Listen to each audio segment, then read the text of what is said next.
Quiero que imagines un país con inviernos de varios meses de oscuridad casi total, un país donde las temperaturas caen fácilmente por debajo de 20 grados bajo cero, un país que durante siglos fue pobre, colonizado por suecos y luego por rusos, devastado por guerras, y que en la década de 1990 sufrió una de las peores crisis económicas de su historia moderna.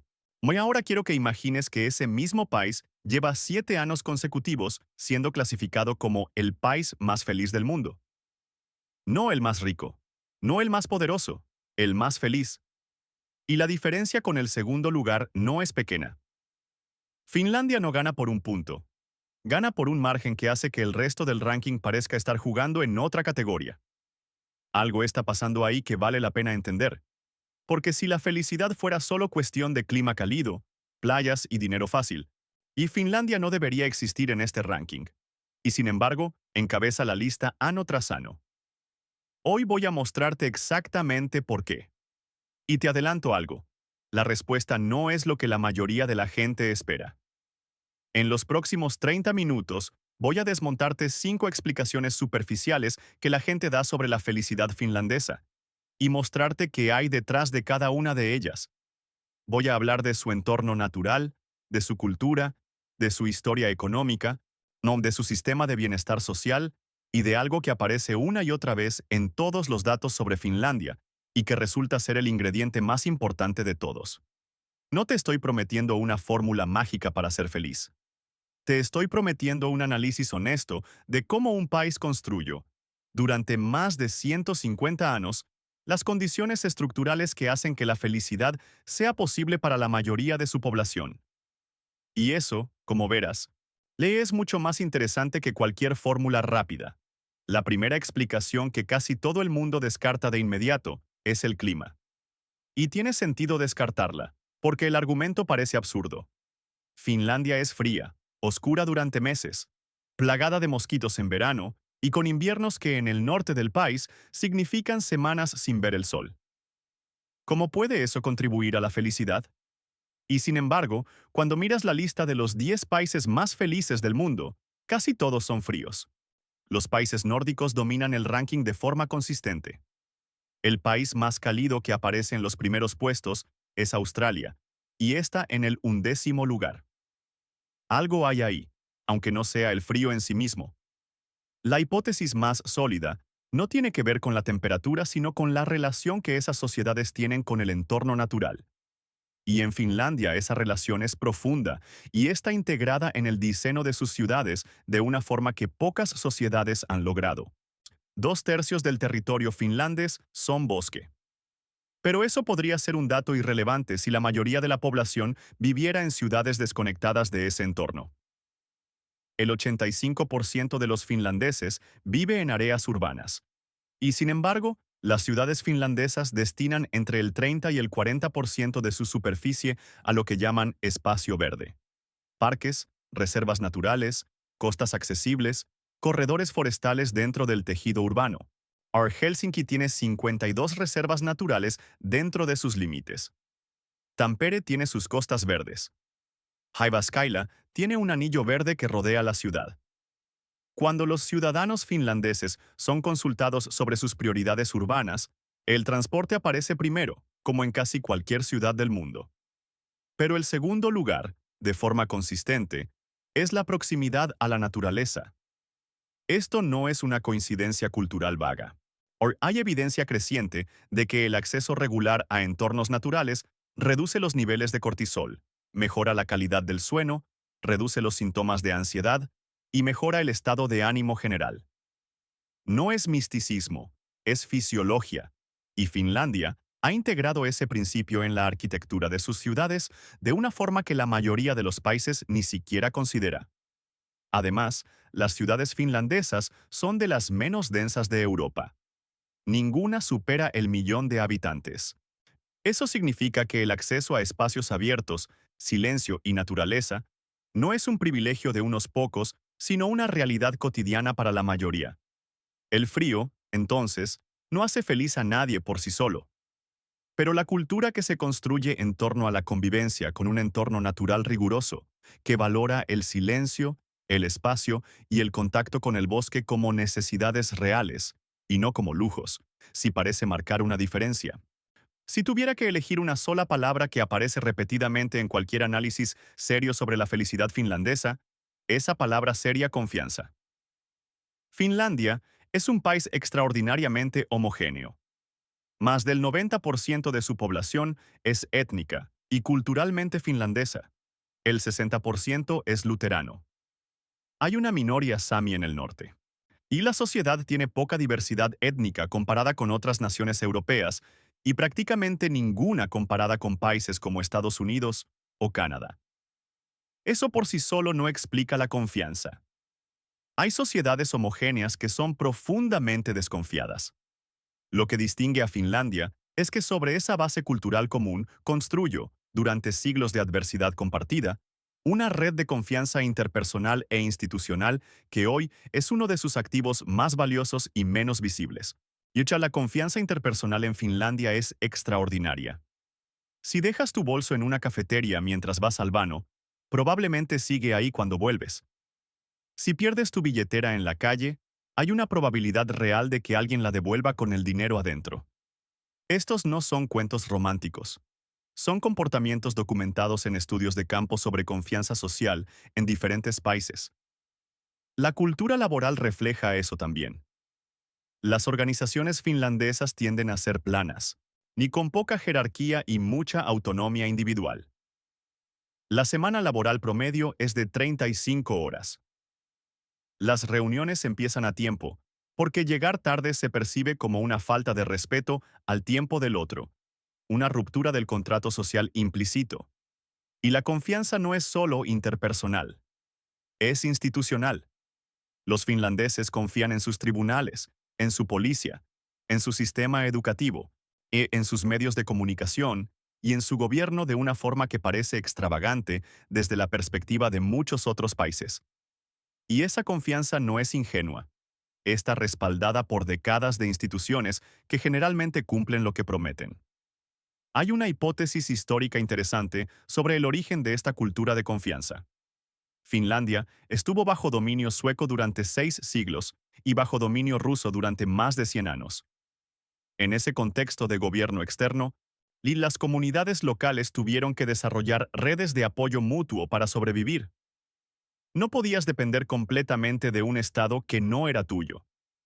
Tenías que depender de tu vecino.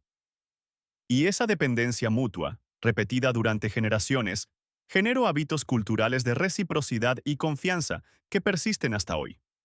La baja criminalidad refuerza el ciclo. Cuando no tienes miedo de que te roben, puedes confiar más.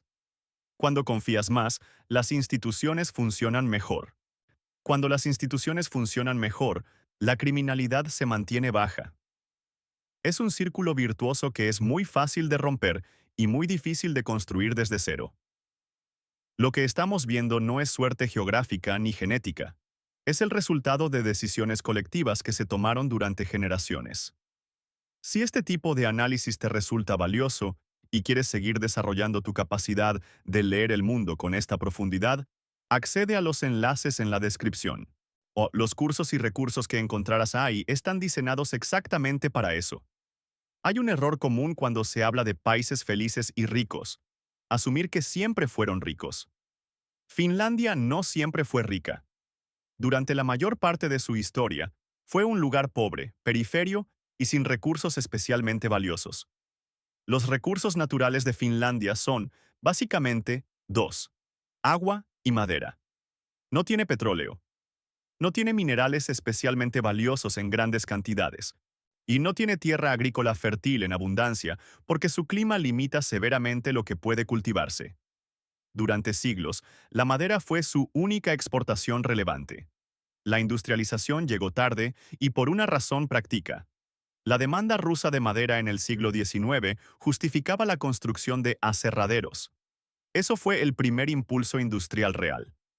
Para la época de las guerras mundiales, los productos forestales representaban 4/5 de las exportaciones del país, y 1/3 de su industria y la mitad del empleo junto con la agricultura.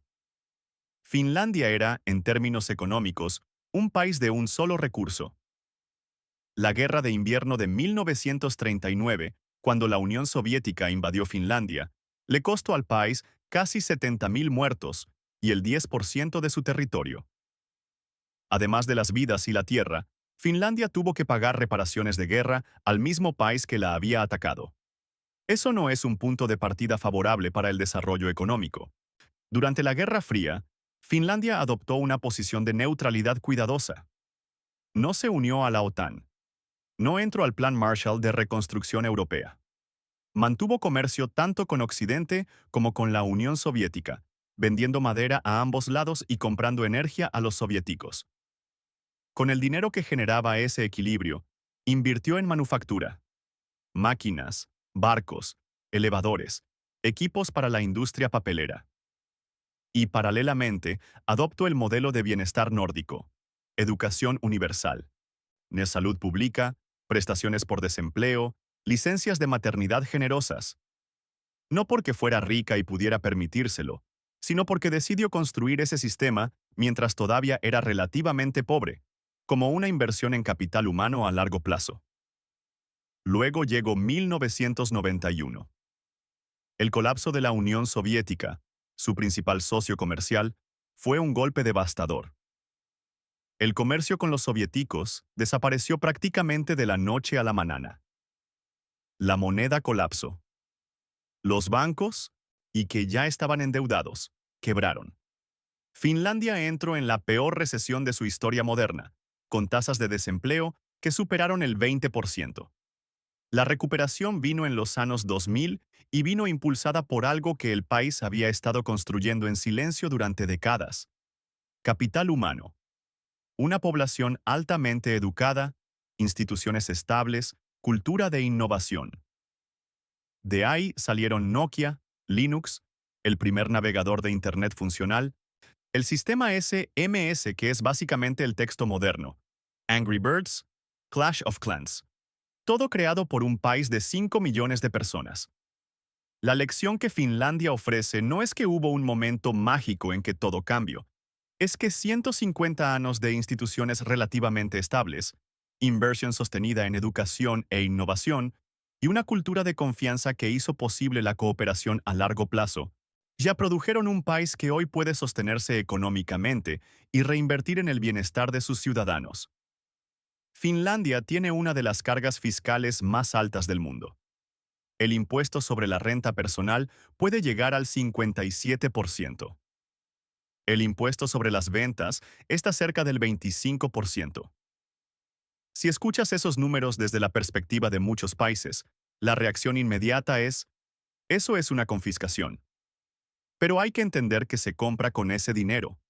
Educación completamente gratuita desde la guardería hasta el doctorado, incluyendo materiales y comidas escolares. Atención médica universal. Prestaciones por desempleo que permiten mantener un nivel de vida digno mientras se busca trabajo. Licencias de maternidad y paternidad entre las más generosas del mundo. Vivienda subsidiada por el Estado. Pensiones que garantizan dignidad en la vejez. Y toda la infraestructura de formación y administración necesaria para que esos servicios funcionen de verdad. Pero hay algo más que se compra con ese sistema, y que es más difícil de cuantificar: certeza. La capacidad de saber que si pierdes tu trabajo, si te enfermas, si tienes un hijo, si llegas a viejo, el sistema estará ahí. Que no tendrás que endeudarte para estudiar o para recibir atención médica. Que el piso sobre el que caminas no va a hundirse de repente. Esa certeza reduce de forma dramática la ansiedad crónica que consume a muchas personas en países sin redes de seguridad comparables. Y la ansiedad crónica, según toda la investigación disponible sobre bienestar psicológico, es uno de los mayores obstáculos para la felicidad sostenida. Finlandia no es Noruega. Noruega tiene petróleo y puede financiar su estado de bienestar con esa riqueza. Finlandia no tiene ese lujo. Sí, tiene que financiarlo con impuestos sobre las industrias que construyó durante generaciones y con una gestión presupuestaria que, aunque imperfecta, ha sido relativamente disciplinada. Cada gobierno recibe límites de gasto estrictos para todo su mandato, no año por año, lo que reduce la tentación de endeudarse para ganar popularidad en el corto plazo.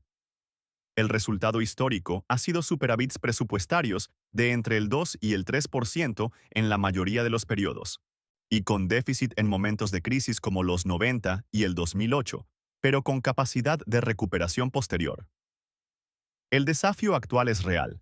La población finlandesa está envejeciendo y reduciéndose.